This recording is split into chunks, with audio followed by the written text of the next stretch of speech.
啊、熱狗啊，會食麥當勞啊。我食麥當勞咧，我食幾個包嘅，一日飲係5-6罐汽水嘅。即係我覺得又好中意，即係我覺得好滿足。最重嗰時咧，其實係228磅。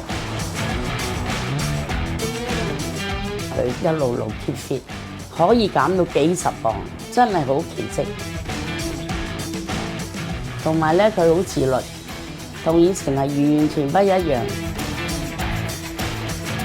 神點樣去改造啊？我覺得係真係透過一啲嘅生活去慢慢去磨平我，去鍛鍊我。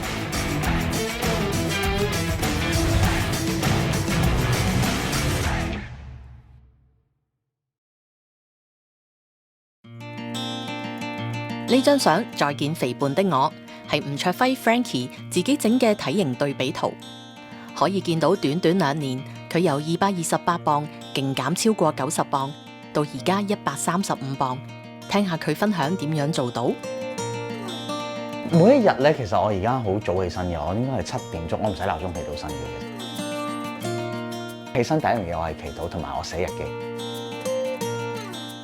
咁係每一日我生命嘅食量就係呢個啦，就係我抄咗聖經啦。咁同埋我記錄翻每日我食啲乜嘢落去咯。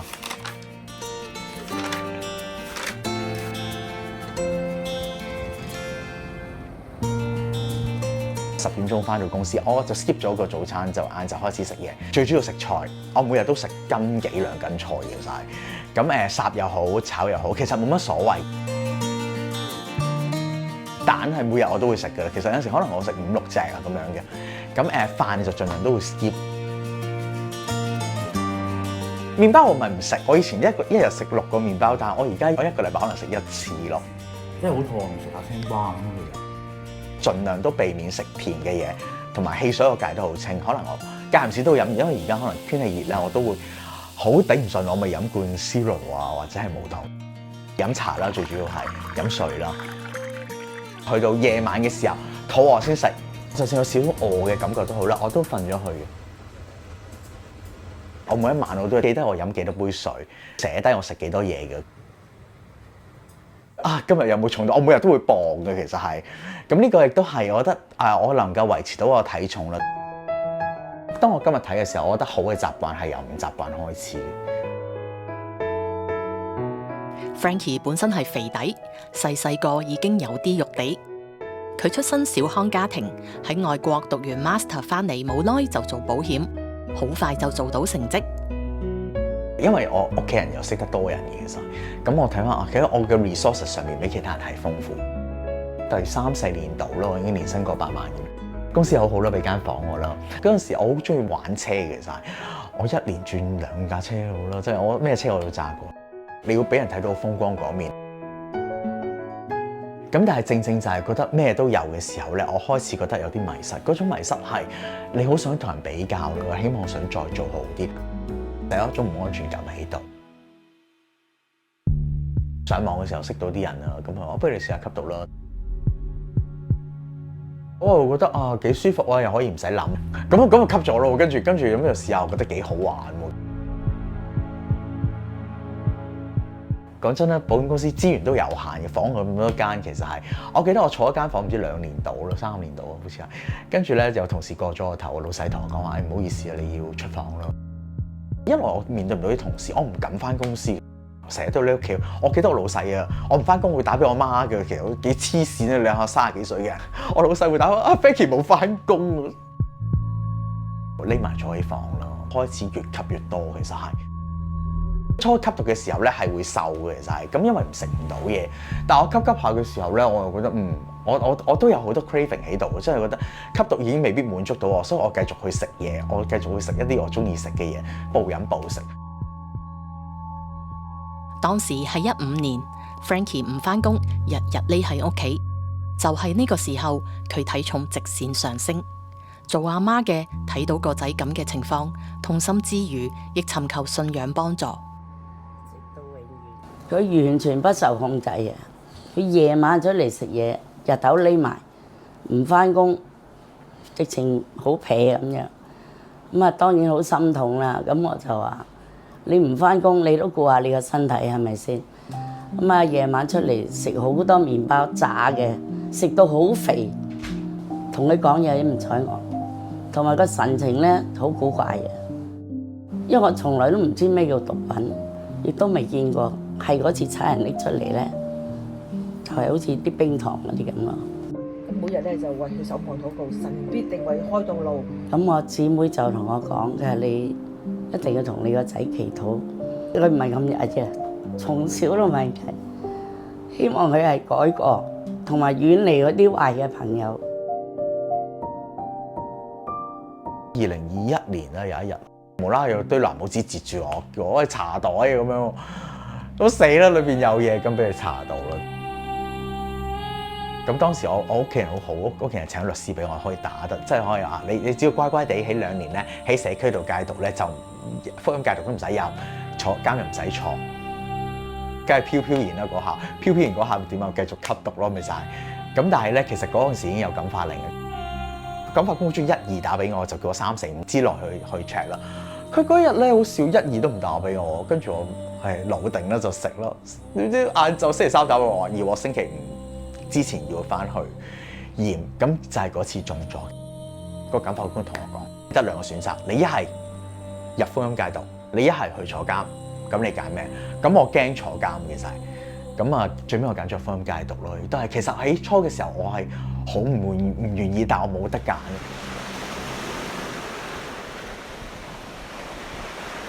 有同事即係負責做收人嘅，咁已經講定話啊，我哋都收咗一個係個學歷好高咁樣。咁因為同期唔知點解都多咗一啲大專生咁樣係入咗嚟。吸毒嗰個影響力喺香港度都已經變得連一啲可能係職位好好啊，或者有好好學歷，即係唔係中途輟學嗰種啦嘅朋友仔都開始接觸啦。大部分嘅吸毒嘅人咧，其實佢哋真係第一樣嘢係冇乜點讀書，咁所以咧我入到有個眼光，覺得我同你哋好唔同嘅。弟兄會可能會覺得你好串啦，或者係覺得你好懶係嘢咁啊，即係覺得又中意睇聖經，走去睇英文嘅聖經。輪住煮飯嘅其實，咁我記得我煮飯一般我又唔係好識煮其實。我記得我煮完一次飯之後咧，啲弟兄咧，佢哋好似唔係好中意咁啦，跟住咧走去攞個杯麵喺你面前食啊，咁我跟住哇，真係擺明串我啦。佢同其他學員真係明顯唔同咧，係佢俾我有個感覺，佢好似返緊工，有啲嘢做緊咁嘅，佢會自己已經幫自己 plan 咗好多嘢，佢會自己已經可能係覺得有啲功課要去做定，包括可能係要寫嘢去做一啲記錄啦，記錄下自己即係嘅發現啊，或者可能係知道要見 PO 啊咁樣，咁就已經會係著得好整齊啊咁樣，咁呢啲積極到我覺得你其實唔係最真實嘅你嚟咁樣咯。咁我諗亦都係本身我喺戒毒村入面，即係特別係一個輔導角色嘅工作重要嘅地方咯，就係你過到嚟啦。如果呢個地方都唔係俾你可以去誠實地面對下自己究竟呢一刻咩狀態同埋咩感受嘅話，咁我冇理由陪你做戲做9個月㗎嘛。咁係咯，喺呢一度就開始就好多，其實係好多糾纏咯。咁不過都係一個正常嘅輔導過程。無論學歷又好啊，以前嘅經歷又好啊，總之你咁中意講英文嗰啲時候，有時其實可能唔識英文嗰啲弟兄都已經係唔耐煩咯。喺呢啲時候咧，基本上我都冇啦，都係繼續翻工嘅時候祈禱耶穌嗱，呢一班人係你嘅，佢哋點樣相處咧？點樣去即係你用你嘅方法啦。個環境一來好寧靜嘅，其實係有好多時間我去反省。原來做咗最錯件事係對自己唔好咯，包括係好放縱自己嘅食嘢啦，包括自己嘅生活其實好混亂嘅，其實係包括可能你覺得自己可能揾好多錢係好舒服，但係其實一路都唔舒服，我自己知嘅呢件事係包括同人比較咯，包括係對人有好多嘅 attitude 咯，即係覺得自己好自以為是咯。喺戒毒村裏邊咧，我覺得真係因為可以同自己去對話，可以同神去對話。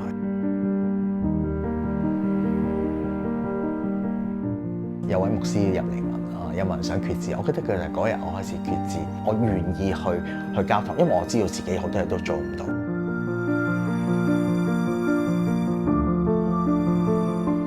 經過9個月戒毒村訓練同3個月中途宿舍生活， Frankie 喺上年年初重返社會，佢隨即揾教會返，好快仲受埋洗，立志要過新生活。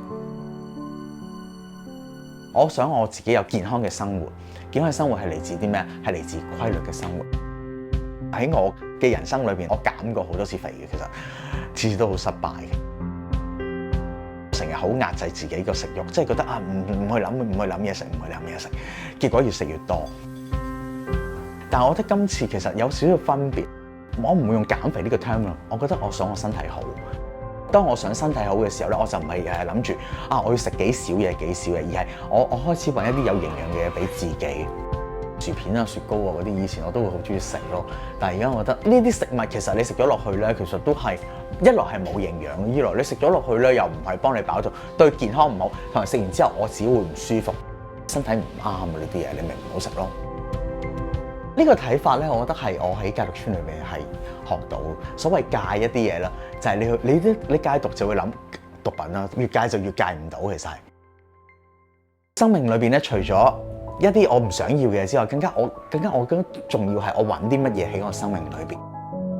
加拉太書裏邊有9種果子咯，節制呢個我覺得好緊要。對於我嘅生命嚟講咧，原來我以前嘅生活咧，無論我吸緊毒又好啦，原來好細個食嘢都好啦，原來我人係冇節制嘅。原來神唔喜悅我哋唔節制嘅。第二樣嘢係喜樂、平安。我覺得呢3樣嘢永遠都係對於我今日嚟講係呢3樣嘢係最緊要。好記得去佢屋企嘅時候咧，佢嗰時就較為肥胖啲啦，同埋可能唔係好中意同人溝通啊，怕醜啊，一見到我哋咧就入咗門嘅啦，已經知道嘅情況咧就係信咗主，同埋咧佢真係瘦咗好多。咁啊，佢同我講咧就話：Cindy啊，我而家咧每日有靈修啊，咁樣，哇，我咁叻仔啊你！好犀利喎！咁樣係啊，我多謝主啊！我而家唔再掂嗰樣嘢啦。出嚟揾嘢做咧，我記得揾翻保險嘅工咧，本來想請我。我記得 HR 臨收線嘅時候咧，佢同我講，佢話我循例問你一句有冇案底啦。咁我死啦，我有喎，你有案底，我哋請唔到你㗎啦。佢話其他工都未必有機會咁。咁我心諗，我覺得神啊，你改變咗我咁多，我已經咁嘅樣。其實出翻嚟之後，我已經覺得我嘅生命有好多嘅變化啦。點解神啊，你好似攔住我咁嘅咧？我記得陳 Sir 俾咗呢句説話，神唔會帶到你中間，唔會理你嘅，你繼續行咯。呢句説話俾咗好多力量我。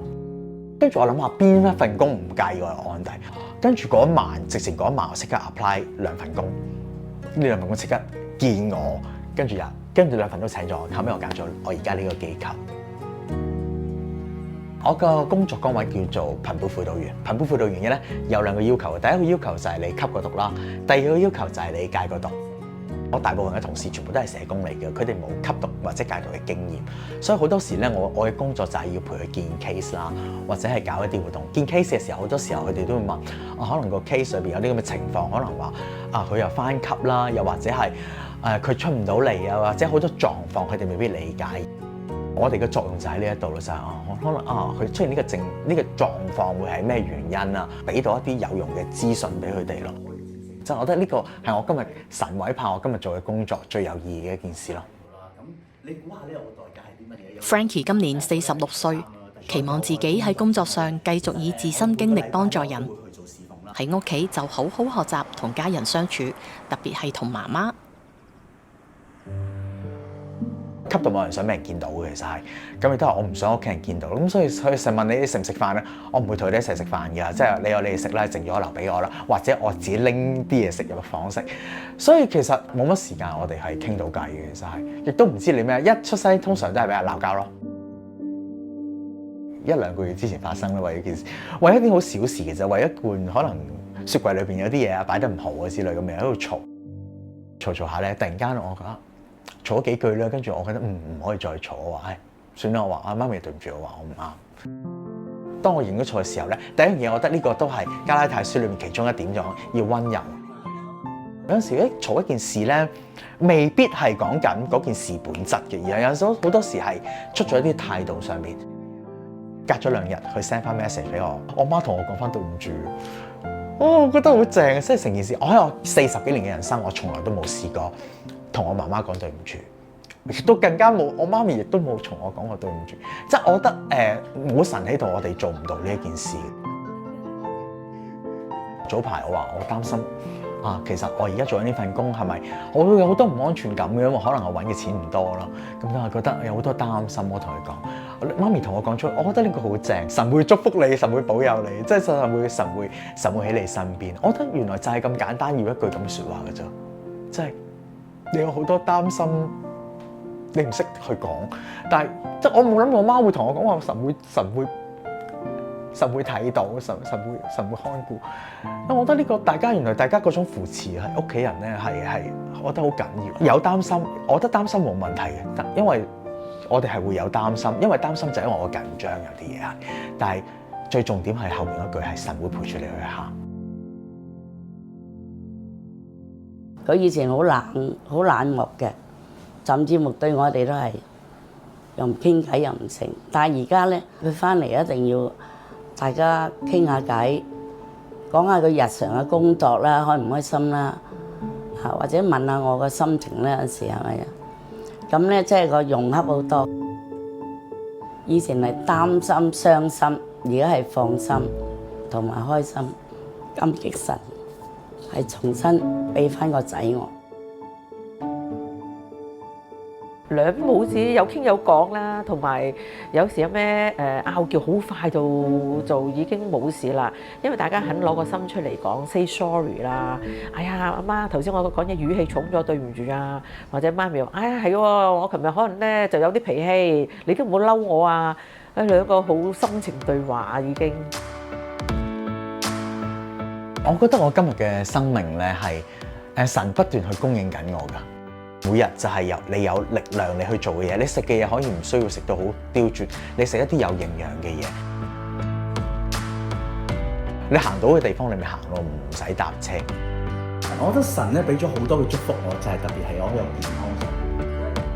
用錢我用得好少錢，其實係。雖然我而家揾緊嘅人工係我保險嘅，我諗20% 都冇嘅，其實係，但我足夠。認識神嘅道路咧，我又覺得唔係想象中咁困難，你願意去跟隨佢行就得㗎啦。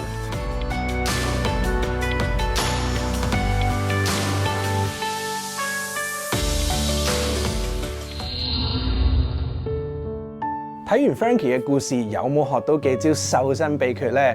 記唔記得其中嘅重點啊？就係比起戒除，更加重要嘅係揾啲乜嘢嘢放喺你嘅生命之中。